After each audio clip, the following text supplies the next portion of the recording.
Welcome to Hub City Now with your host, Tyrone Tony Reed. Hello and welcome to Hub City Now. I'm your host, Tyrone Tony Reed Jr. And today we have with us someone I've known for quite a while now. He's from New Life Church, and his name is Brandon Bailey. And I'm going to let him introduce himself to you and let you know who he is, because he does so much, and I don't want to get anything wrong. So here is Brandon Bailey. Well, Tony, thanks for having me. I do serve in a few roles. I'm the director of marketing for the School of Social Work at Union, where I also serve as an adjunct professor of social work and the counseling team as well. So I get to counsel with students there. I also serve at the Grove, which is a clinic downtown, a faith-based clinic, and we provide mental health services. I'm a therapist at the Grove in downtown Jackson. All right. How did you get into that? What made you want to go into? We want the long story or the short version? I don't know if we have time for the long version, but what's the short version? Well, the short of it is really just feeling a calling and a purpose in helping people. And pursuing that, I kind of found social work, I would say by accident, but I don't really believe in that kind of accident. I feel like I was led into that. Found social work as a way to help people holistically. Everything from our psyche to our environment to society in general is what social work covers. So I really have a passion for that. And I studied social work at Union for a bachelor's and for a master's degree. And the rest is history. Here I am. All right. Well, in case you all are wondering, I mean, I know it's New Year's Eve. That's what we're doing.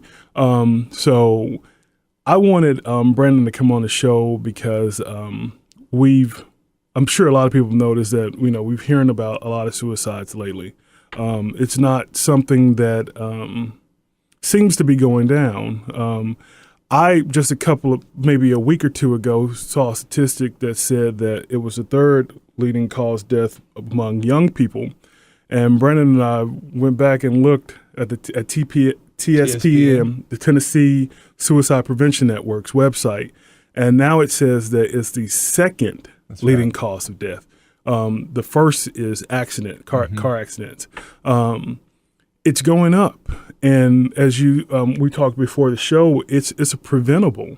It's preventable. One of the questions I wanted to talk to you about is what are some signs to look out for those who are contemplating suicide? Why and if you have any stats for this, what are some reasons why people would even contemplate suicide?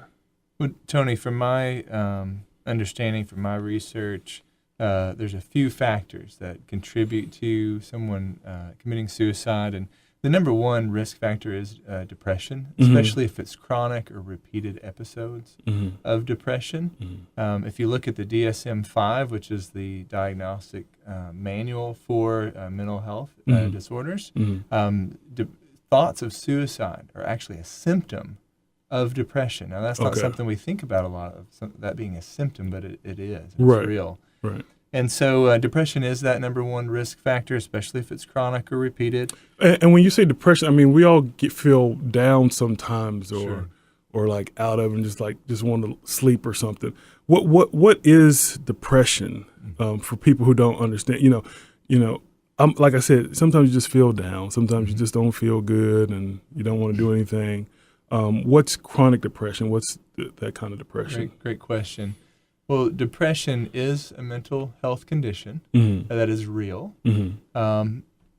It can be triggered by situational factors. It can be triggered by environment, by emotional issues. It can even be chemical. And often it's a number of those things. It leads to very heavy feelings of hopelessness and sadness, low energy, sleep disruption, appetite disruption.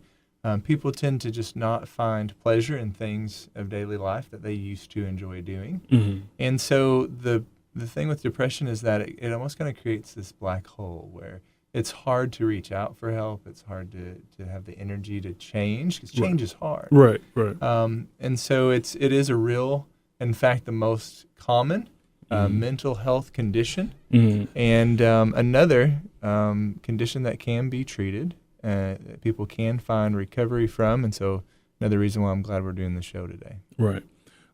Now, does it tend to go up? The number tend to go up during the holidays, or is it just up all year long? Unfortunately, we do tend to see a spike around the holidays. I haven't done all the research on why that is. Okay, but, that's what I was wondering. you could imagine if a person is depressed and then everyone around them is enjoying this time festive. You're supposed to be joyful, feeling better. It almost creates this contrast, and makes them feel even that much more difficult about the way they feel. Right. Now that's not to say we should not act joyful and not enjoy ourselves and things like that. Right. But for people with depression, I think it's important for them to know that they can get help and that there's relief out there for them. Right. What are some of the signs that someone might be contemplating? You said depression is one. Because there's some people. There was a thing on Facebook a couple of months ago that I saw where a young lady had posted 2 pictures of herself, and one was her smiling, and it said, "This is me when I'm happy." And then there was a second picture, pretty much the same picture. She was smiling again. "This is me when I'm depressed." Wow. And it's like, well, usually you think when somebody's depressed, they don't want to do anything, they don't want to go anywhere, they don't want anybody talking to them, they just want to be left alone. But this young lady had 2 pictures that looked exactly the same. This is when I'm happy, this is when I'm depressed. And it's like, well, how would I even know you were going through anything? Yeah. To look at you look so happy, you look like you have everything together, What are some other things that people should be looking for? Well, I think that's a powerful illustration of the fact that people are good about putting on a happy face and not letting on that things are difficult for them at that time. And the truth is, we can't always know. Right. Sometimes we won't see the signs. Sometimes we won't know unless people let us in. That's right. Now, typically, if not always, people who are suicidal, they will let someone know. They will at some point in some form or fashion. But I can't say that that's always the case. Right. So back to your because I know there. And yes, I was just going to say because there are a lot of times where when suicides occur, a lot of family members and friends go, "What could I have done?" Right. I thought they were okay. I talked to them. We talked. We laughed. We watched movies together. We did this and that. Yeah. And I never would even imagine that something was wrong. Yeah. I asked them, were they okay? They said yes. What could I have done? And so the family members are left with guilt, I guess. Like, what did I do something wrong? Did I not do enough? And a lot of people need to know that, sometimes you're not the sign, and not saying that we shouldn't be looking for them, those signs, but to know that, sometimes people are really good at hiding. That's right. They're not always present. We don't always see them. And it's difficult, obviously a difficult time for the family after they lose someone, and they can get on that train of, what did I miss? And blaming themselves or blaming others. People tend to want to blame someone for their loss or something for their loss, even if it's themselves. Right. And really that's not fair, right. For them. And it's not helpful. Right. There's 1,000 questions after someone commits suicide. And most of those can't be answered at that point. Right. And so it doesn't help them to move forward, to try to blame themselves and so that's something that's a very difficult challenge for those families at that time. All right. Well, we're going to take a quick break. When we come back, we're going to talk more with Brandon Bailey, and we will be right back after these messages. Hello and welcome back to Hub City Now. This is Tyrone Tony Reed Jr. and we are here with Brandon Bailey, who is talking with us. I know this is New Year's Eve, but during the holidays, people have depression and they have suicidal thoughts. And this is something that we've noticed that is on the rise. It's the second leading cause of death among young people, but it's also, Brandon was telling me a fact about the elderly. And what is that statistic? Unfortunately, it's the highest age ranking for suicide is among those who are 85 and up. Not coincidentally, there's also a very high level of depression, a high rate of depression among that age group as well. And is that because of their situational things? I mean, I'll never forget going to a nursing home a couple of years ago on assignment. And I think it was around Thanksgiving time. And there was this woman, and I don't remember her name, but she was so happy to have people there because she said, well, my son lives in California and my other son lives in Minnesota, and I never really see them. I don't see my grandkids. But he sent me a TV. He sent me a TV, but I never see them throughout the year. And just having those young people there, and I think maybe it was some union students probably cleaning up or something like that and coming and visit. It was a couple of years ago, so I don't really remember. But I remember her, and I remember, it's really hard for me sometimes to go through nursing homes because I see how some of those people do feel like they're forgotten and that they're alone and that nobody cares and like they've just been shipped off to die, basically. Wow. Sure. And I encourage people, if you can, go visit nursing homes, go visit your neighbor. I mean, there are some people who are living alone in their homes and nobody even really knows that they're alone, that nobody's coming by to check on them. And I know the news always does that during the cold months. They go, check on your neighbor, check on your, or the hot summer months. Go check on your neighbor. They're elderly. Go, make sure that they're okay because sometimes they're alone. Right. Sometimes they're alone. What help is there for people who are thinking about suicide? What help can they get, and how can their friends and loved ones help them? Because they're not going to talk. Some people, especially youth, some youth probably won't tell their parents, I'm thinking about killing myself, or I'm thinking, I feel depressed all the time and I don't know why and I need help. They'll probably go to their friend and say, hey, That's right. I'm not feeling too good. I just don't think anybody cares. Nobody loves me. What do they do? You're exactly right, Tony.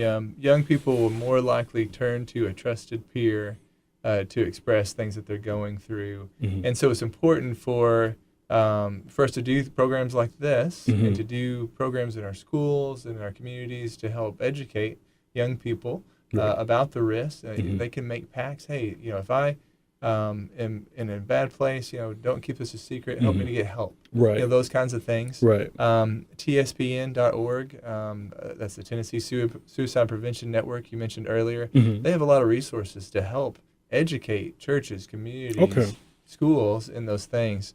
But I think that being able to have that social network, that a real support group of people who they can reach out to, and if somebody reaches out to you and you don't know what to do, it's okay. You don't have to have all the answers. Right. But get them to someone else who can. Like, you don't have to be a counselor in that moment. Right. Let them know you care and that we need to get some help for them. And that's, to me, that's what a real friend would do. Right. And so, and it's important. It's important not to leave them alone, but to make sure they get to that help right then, especially when they're saying. Yeah, sometimes right at that moment. I mean, that's important. Depends on what level they're at, how severe they are, but definitely it's not something to just take for granted or they're just talking. Sometimes we write things off because we don't know what to do with them. I encourage people to take that seriously. If someone says that they're depressed, talk to them more about it. In fact, there's a training called QPR, called Question. It's Question, Persuade, Refer. Okay. And if everyone can remember that little acronym instead of CPR, which saves lives. Right.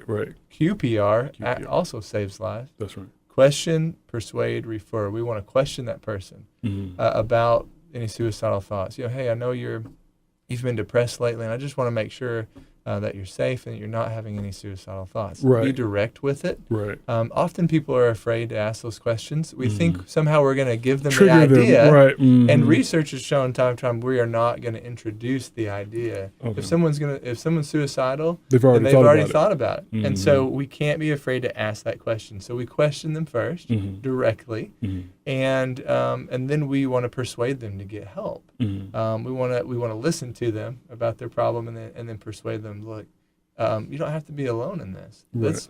let's go talk to a counselor. Let's go talk to the school counselor. Let's go talk to our pastor, a trusted adult who can then refer them to professional help. Okay. And then refer is really connecting them with that professional help. And there are numbers out there. There's a national suicide hotline that's it's free 24/7. Okay. There in Tennessee, we also even have a Tennessee text line. Yeah, I saw that. You text T in. Kids love texting. Yeah, right. Text T in to 741-741. Okay. And then they'd be connected directly to a counselor to reply back to them. Okay. So there's a variety of ways that we can reach out for help these days. Right. We're gonna.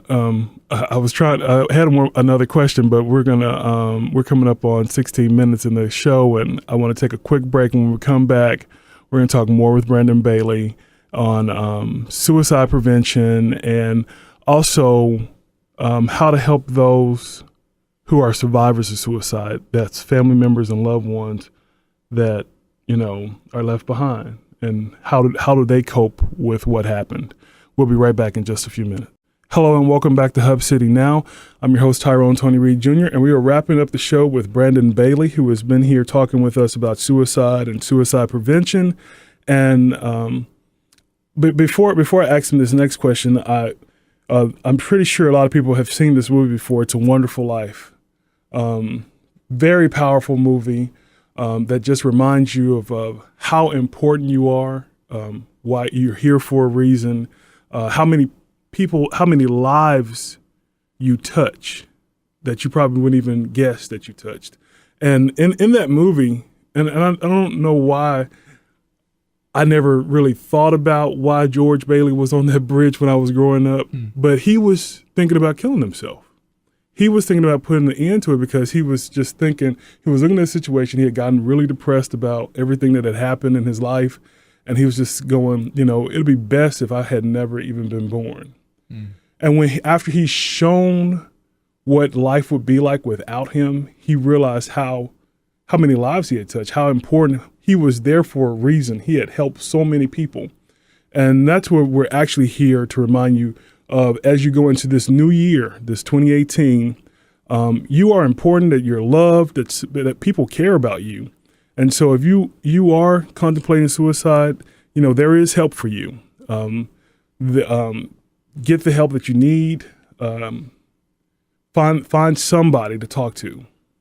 And as Brandon said earlier, you don't have to, if you're the person that person is telling this to, you don't have to be a counselor. Just help them. Listen to them.